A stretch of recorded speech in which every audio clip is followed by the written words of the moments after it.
Ne jugez pas, afin de ne pas être jugés. Car on vous jugera de la même manière que vous aurez jugé, et on utilisera pour vous la mesure dont vous vous serez servi. Pourquoi vois-tu la paille qui est dans l'œil de ton frère, et tu ne remarques pas la poutre qui est dans le tien?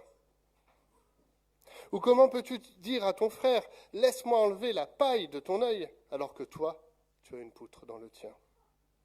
Hypocrite, enlève d'abord la poutre de ton œil, et alors tu verras pour retirer la paille de l'œil de ton frère. Ne donnez pas les choses saintes aux chiens, et ne jetez pas vos perles devant les porcs, de peur qu'ils ne les piétinent et qu'ils ne se retournent pour vous déchirer. Demandez, et l'on vous donnera. Cherchez, et vous trouverez. Frappez, et l'on vous ouvrira. En effet, toute personne qui demande reçoit. Celui qui cherche trouve, et l'on ouvre à celui qui frappe. Qui parmi vous donnera une pierre à son fils, s'il lui demande du pain? Ou s'il demande un poisson, lui donnera-t-il un serpent? Si donc, mauvais comme vous l'êtes, vous savez donner de bonnes choses à vos enfants, votre Père céleste donnera d'autant plus volontiers de bonnes choses à ceux qui le lui demandent. Tout ce que vous voudriez que les hommes fassent pour vous, vous aussi, faites-le de même pour eux, car c'est ce qu'enseignent la loi et les prophètes. Amen. Le texte que je viens de lire est Matthieu, chapitre 7, des versets 1 à 12. Et si j'ai fait exprès de faire cette lecture sans rien donner comme contexte, c'est que pour imaginer que vous êtes là, auditeur de Jésus, et Jésus, sur cette colline, cette montagne, vient de vous adresser ces quelques paroles. Comment auriez-vous saisi ce que Jésus vient de dire? Est-ce une invitation à ne jamais prendre position? Ne jugez pas. Est-ce un message à l'intention de tous les magistrats pour qu'ils démissionnent, car il n'y a plus besoin de justice humaine? Est-ce une invitation à l'esprit critique qu'on nous enseigne depuis notre naissance jusqu'à aujourd'hui? Est-ce l'exigence d'une neutralité en toute situation? Est-ce que le chrétien est appelé à répondre à chaque question qu'on lui pose? Peut-être ben que oui, peut-être ben que non. J'en sais rien. Est-ce un argument opposable à tout reproche que l'on ferait à l'un ou l'autre, de dire « Bah attends, regarde la poutre qui est dans ton œil, et après tu verras pour venir me parler. » Mais en faisant ça, vous le jugez, non? Et si nous prenons quelques instants, ce que je suis en train de dire, vous le jugez? Est-ce juste les paroles que j'ai? Comment j'interprète ce que Jésus vient de dire dans cet évangile et dans cet enseignement? Si nous prenons littéralement « ne jugez pas », c'est non seulement l'effort pour chacun d'entre nous de ne pas dire réellement ce qu'on pense, mais ça va plus loin. Il faudrait que nous désapprenions à penser, puisque toute pensée amènerait possiblement à un discernement et à un jugement. Donc ce n'est pas simplement l'absence de dire ce que l'on pense, mais ça serait un effort quasi insurmontable, je crois, pour à chaque fois accueillir tout ce que nous disons et tout ce qui nous est dit avec une parfaite neutralité. Bien évidemment, ce n'est pas de ça dont il est question dans cette parole de Jésus. Néanmoins, nous restons avec cette expression « ne jugez pas ». De quel jugement est-il question? En français, le terme révèle plusieurs possibilités. Il y a le jugement d'une affaire, le jugement judiciaire de quelque chose, qui s'engage avec un procès. Puis il y a des jugements un peu amoindris. Nous sommes appelés à faire des choix. Nous sommes appelés à poser des pensées, par exemple, sur un film qu'on a vu, un livre qu'on a lu, si on l'apprécie ou pas. On peut réfléchir à des choix encore beaucoup plus simples, c'est une forme de discernement lorsqu'on va faire les courses, qu'on va acheter ou non. De quel jugement est-il question dans ce texte?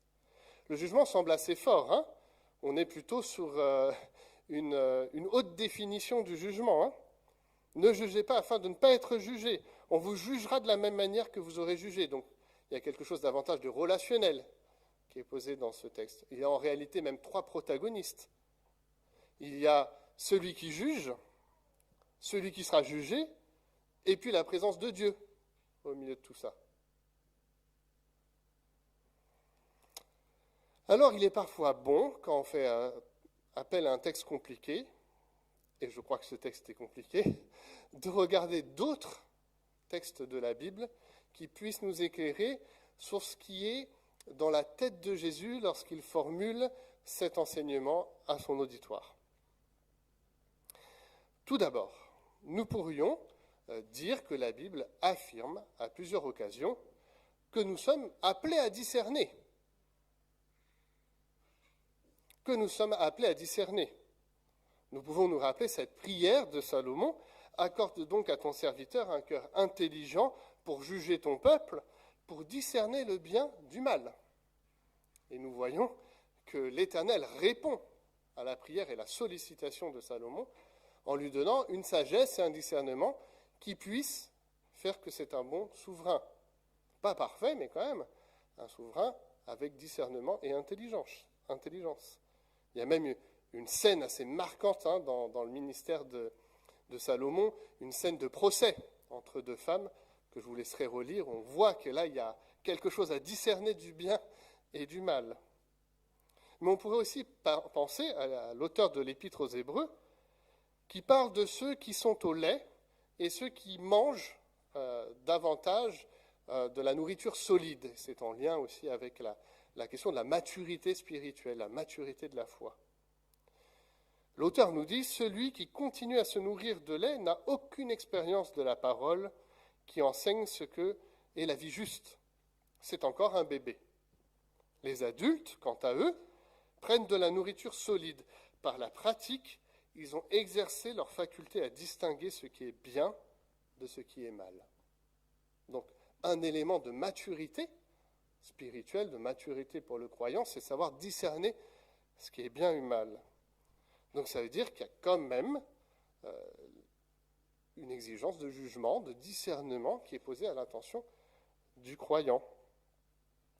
Il y a d'autres textes qui reconnaissent la nécessité de la magistrature, qui nous demandent même de prier pour les magistrats, nos gouvernants, reconnaissant que si la justice humaine n'est pas parfaite, elle est nécessaire dans nos sociétés pour réguler le mal, pour permettre la réparation, pas parfaite, mais une réparation, une écoute de la victime, une possibilité pour celui qui a fait le mal de s'en rendre compte, de se repentir.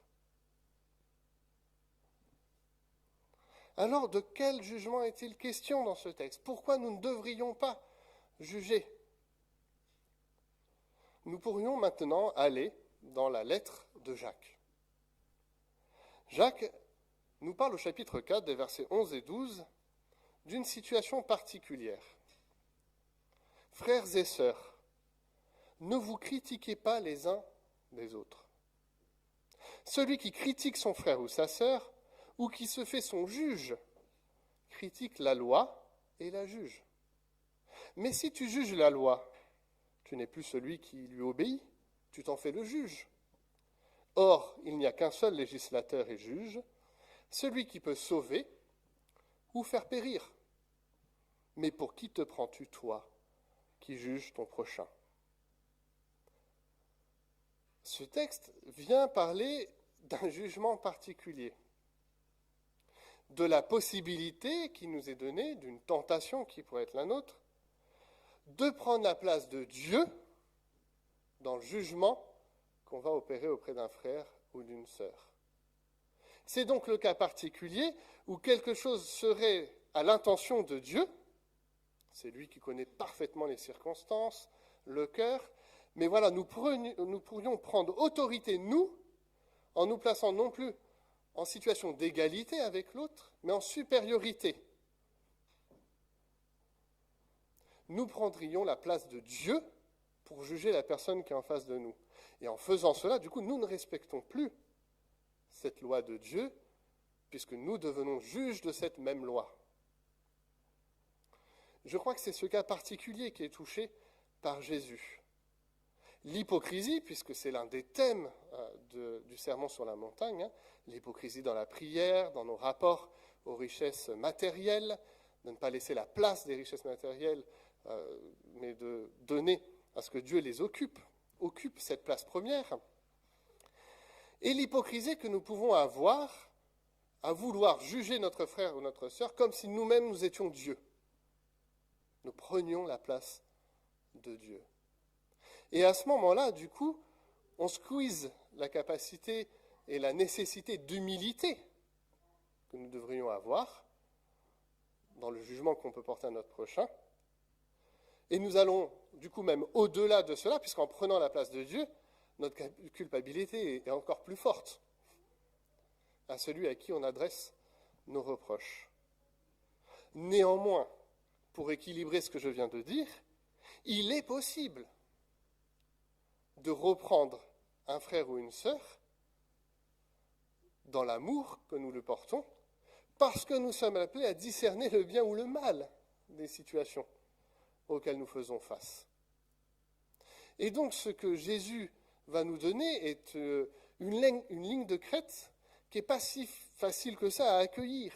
Il y a une petite image que j'aimerais qu'on mette, et qui, je trouve, m'a beaucoup parlé en lisant ce texte. Le funambule marche sur une ligne. Il n'a pas envie de tomber. En tout cas, j'imagine qu'il n'a pas envie de tomber. Et donc, il a un bâton qui permet d'équilibrer. Et ce bâton doit être bien équilibré pour qu'il poursuive sa marche. Et il y a un enjeu dans notre texte qui est de dire, oui, tu ne peux pas prendre la place de Dieu. Faire cela, ça serait outrepasser ce qui est possible et donné dans le jugement et dans le discernement. Mais en même temps, ne te refuse pas à discerner le bien ou le mal dans les situations auxquelles tu as affaire. Dans l'épître de Jacques, au chapitre 2, donc un petit peu avant le texte du chapitre 4, Jacques exprime au contraire, vous vous conformez à la loi du royaume de Dieu telle qu'on la trouve dans l'Écriture. Tu aimeras ton prochain comme toi-même, alors vous agissez bien.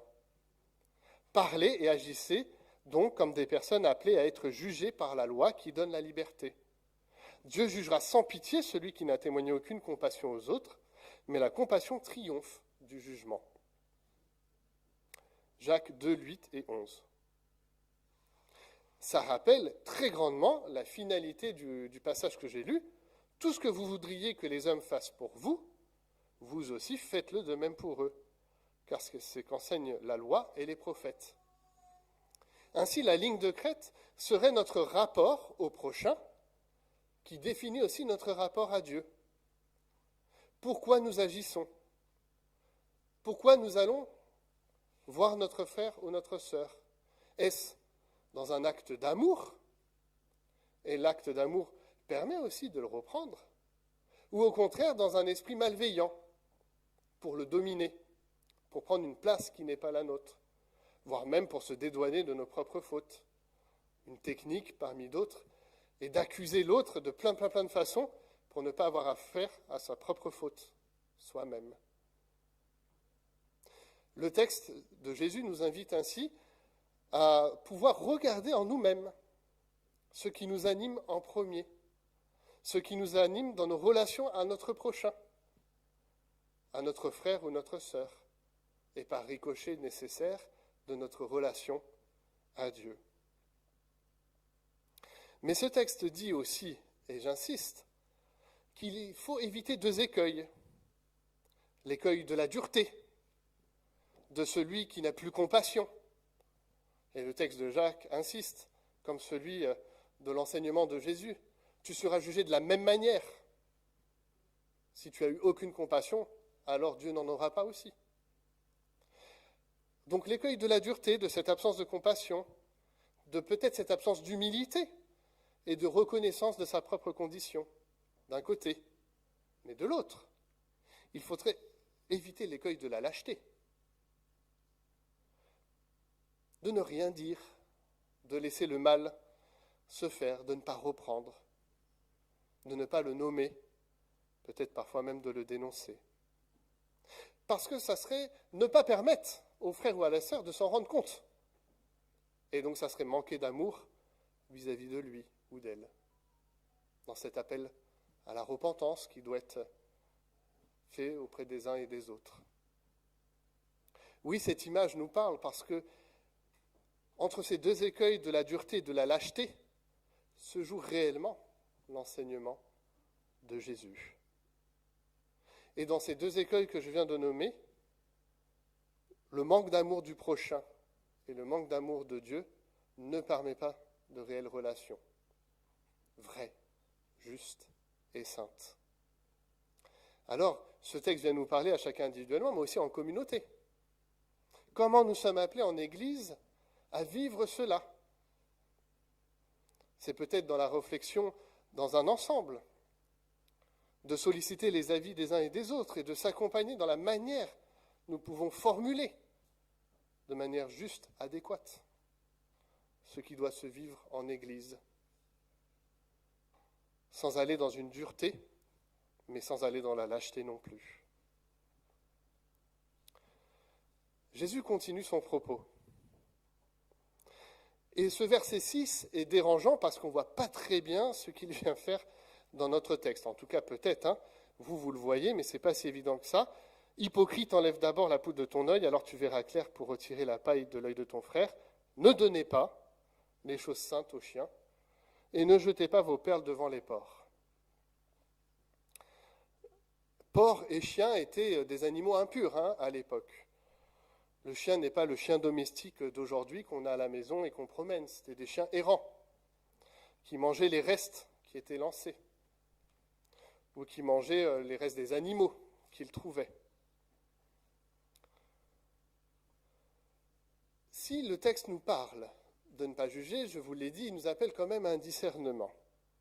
Or, le discernement, dans ce sermon sur la montagne, est en lien avec l'Évangile. Ce que Jésus présente à l'attention de ses auditeurs dans ce sermon, et à nous aujourd'hui, c'est la question de l'Évangile. Et la question de discerner comment l'Évangile doit être vécu et proclamé. Il y a déjà un premier cas dans le fait de parler au frère ou à la sœur. C'est un premier cas de la vérité de l'Évangile, la manière dont ça doit se vivre de manière juste et vraie. Mais il y a maintenant le cas de la présentation de l'Évangile, puisque les perles pourraient être vues comme cet Évangile qui doit être annoncé et proclamé. Et cet Évangile, tout en restant le même, appelle aussi, de la même façon qu'il y a discernement dans les relations entre frères et sœurs, à un discernement dans la manière dont nous allons le proclamer et le dire. De la même qu'il ne peut pas y avoir d'hypocrisie, de naïveté dans ce premier point, il ne peut pas avoir hypocrisie et naïveté dans le deuxième. Ce que je veux dire par là, c'est que Jésus et les apôtres à sa suite vont toujours dire le même évangile, mais vont le dire d'une façon qui soit acceptable et reconnaissable par les personnes qu'ils avaient en face d'eux. Jésus ne s'est pas du tout exprimé de la même façon auprès des pharisiens et des spécialistes de la loi qu'envers le peuple. Vers les spécialistes de la loi, il a même refusé de donner. Matthieu 12. Quelques spécialistes de la loi et des pharisiens intervinrent en disant « Maître, nous voudrions te voir faire un signe miraculeux. » Jésus leur répondit « Ces gens de notre temps qui sont mauvais et infidèles à Dieu réclament un signe miraculeux. Un signe, il n'en sera pas donné, pas accordé d'autre que celui du prophète Jonas. » Pourtant, je crois que Jésus a toujours voulu annoncer l'Évangile.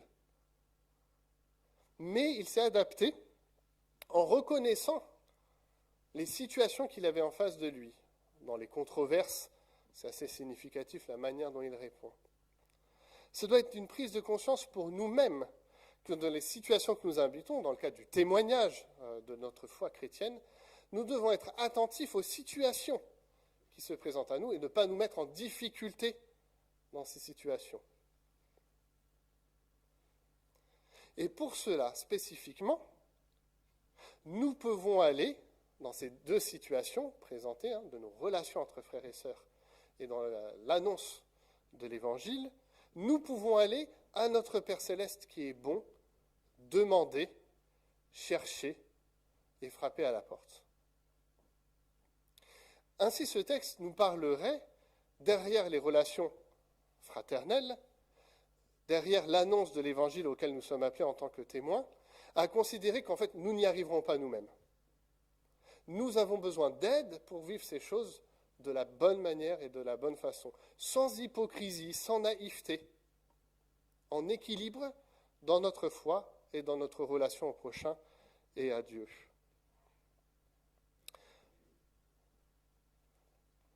Le texte nous redit, je me permets de relire, demandez et l'on vous donnera. Cherchez et vous trouverez. Frappez et l'on vous ouvrira. La possibilité du chrétien est de venir dans toute situation qui se présente à lui, de pouvoir venir à Dieu, à ce Père, de pouvoir chercher, y puiser, trouver ce dont il a besoin afin d'exercer son discernement de la bonne façon, sans les écueils que j'ai cités, à pouvoir témoigner de la bonne façon, là où il se trouve, à se garder, autant que faire se peut, de toute situation qui pourrait être difficile. Et je crois qu'il est important d'insister que, oui, dans le témoignage, il y a des situations difficiles. Le sermon sur la montagne est assez clair qu'il y aura des difficultés dans cette annonce. Il prend en exemple la bonté qui nous anime, tout mauvais que nous sommes.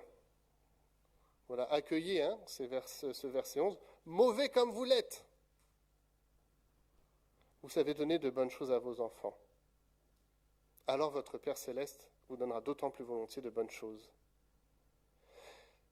Si Jésus peut donner cet enseignement exigeant, car c'est très exigeant, les versets que je viens de lire, c'est qu'il offre aussi la possibilité que nous puissions venir à lui pour épuiser les ressources nécessaires. Et non seulement il formule la possibilité, mais même la certitude qu'il viendra répondre aux besoins qui sont les nôtres dans ces domaines. On vous donnera, vous trouverez, on vous ouvrira. Ce texte nous rappelle la prière du Notre Père qui aussi demande auprès du Seigneur à lutter contre la tentation, à être délivré du mal, à savoir pardonner. À nouveau, nous revenons dans la nécessité de pouvoir nous confier en Dieu et de le laisser œuvrer en nous pour accueillir l'enseignement de Jésus. Et si tout mauvais que nous sommes, nous prenons soin de ceux que nous aimons, alors à plus forte raison, lui prendra soin de nous. Et c'est non seulement demande dans les situations que je viens de citer, mais en fait c'est demande dans toute situation, dans tous les aspects de notre vie.